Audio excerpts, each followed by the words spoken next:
आप देख रहे हैं देश खबर 24 और वक्त है खबरों का। रेलवे मंडल ने रीवा, सीधी, सतना और पन्ना जिले के किसानों की अधिग्रहित की गई भूमि के करीब 35 वर्ष बाद अब उनके परिजनों को नौकरी देने जा रहा है।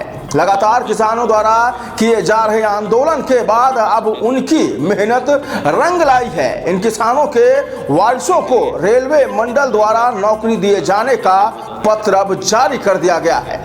हम आपको बता दें कि रेलवे मंडल द्वारा वर्ष 1983 में रीवा से सिंगरौली रेल लाइन के लिए भूमि का अधिग्रहण किया गया था, जबकि उसके बाद सतना पन्ना रेल लाइन के लिए भी किसानों की जमीन का भूमि का अधिग्रहण किया गया था। लेकिन किसानों द्वारा अपनी भूमि दिए जाने के एवज में उनके घर से किसी भी सदस्य को रेल मंडल द्वारा नौकरी नहीं दी गई थी, जिसके बाद वर्ष 2008 से किसान नेता सुब्रत द्वारा भूमि अधिग्रहित किए गए किसानों के साथ मिलकर नौकरी की मांग को लेकर लगातार धरना प्रदर्शन, ज्ञापन और आंदोलन किया जा रहा था। जिसके बाद रेलवे मंडल द्वारा रीवा जिले से 303, सीधी जिले से 552, सतना और पन्ना से 410 किसानों के परिजनों को नौकरी दिए जाने का पत्र जारी कर दिया है। साथ ही जिन किसानों के परिजनों को नौकरी दी जा रही है उनकी सूची भी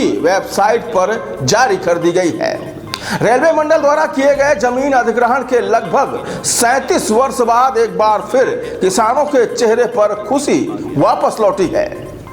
किया गया था, उसके बाद हम लोगों ने यहाँ पे 15 दिन का अनशन किया था और रेलवे विभाग ने कहा था कि विस्थापित परिवार के बच्चों को रोजगार मिलेगा, लेकिन रेलवे ने आज तक उन बच्चों को रोजगार नहीं दिया। हमारे संसद, यहाँ के संसद ने किसी ने भी एक बार भी सदन में भी नहीं उठाया। जब रीवा सिंगरौली नई रेल लाइन के लिए भूमि का अधिग्रहण किया गया, उसके बाद 2008 से हम सब लोगों ने लगातार यही कहा कि वादा खिलाफी न कर जाए कहीं रेलवे, तो लगातार हम लोग प्रयासरत रहे। देश के प्रधानमंत्री से लेके जितने रेल मंत्री हुए सबको ज्ञापन देते रहे, समय समय पर डीआरएम, महाप्रबंधक जो भी रीवा आए सब लोगों को हम लोग ज्ञापन लगातार देखते रहे। आप देख रहे हैं इतनी मोटी फाइल ये रेलवे की है।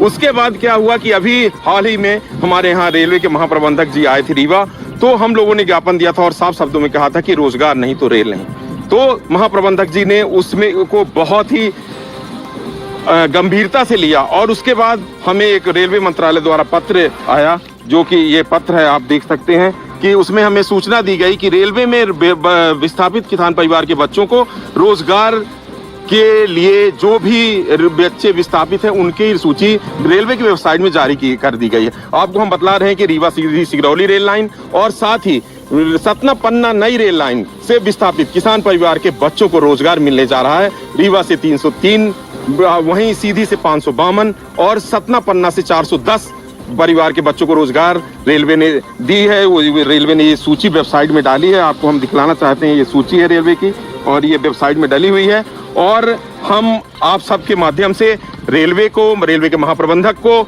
और अपने यहाँ के जनप्रतिनिधि को, प्रिंट मीडिया, इलेक्ट्रॉनिक मीडिया सभी को धन्यवाद ज्ञापित करते हैं, जिन्होंने किसानों का साथ दिया, जिन्होंने किसानों को रोजगार देने में बहुत अहम भूमिका निभाई। हमने लगातार 1984 से किसानों के लिए प्रयास किया और आज हम लोगों को प्रतिफल मिल रहा है। अभी रीवा सतना से विस्थापित किसान परिवार के बच्चों को रोजगार का मुद्दा बाकी है, उसके लिए हम भी लगातार संघर्ष करते रहेंगे। आपके माध्यम से हम रेलवे मंत्रालय से मांग करते हैं कि जो भी अभी रीवा सीधी सतना सिंगरौली रेल लाइन और आपके जो सतना पन्ना रेलवे लाइन से विस्थापित किसान परिवार हैं, उनके बच्चे जो छूट गए हैं, जो अधिग्रहण की सूची है उससे छूट गए हैं, उन सबको बच्चों को रोजगार दिया जाए। और हम रेलवे मंत्रालय को, रेलवे के महाप्रबंधक को, प्रिंट मीडिया, इलेक्ट्रॉनिक मीडिया और अपने सभी जनप्रतिनिधि जिन्होंने प्रयास किया उनको कोर्ट से धन्यवाद ज्ञापित करते हैं।